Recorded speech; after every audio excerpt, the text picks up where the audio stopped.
দুটি পৃথক জায়গায় অজগর উদ্ধার দুবরাজপুরে। এক রাতেই দুটি পৃথক জায়গায় অজগর উদ্ধার করলেন দুবরাজপুরের সর্পপ্রেমী অমিত শর্মা।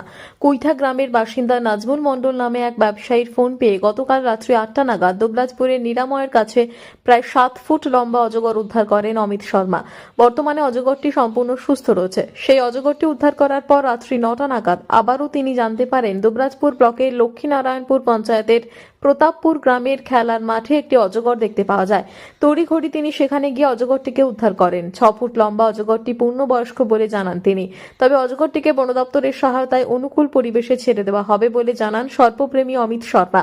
তিনি আরও জানান, দুবরাজপুর থানার ভারপ্রাপ্ত আধিকারিকের কাছ থেকে খবর পেয়ে দুটি পৃথক জায়গায় অজগর উদ্ধার করতে যায়। অমিত শর্মা বলেন, কোনো সাপ বা অজগর যদি দেখতে পান তাহলে কেউ মারবেন না, দরকার পড়লে আমাকে জানান অথবা বন দপ্তরে খবর দিন।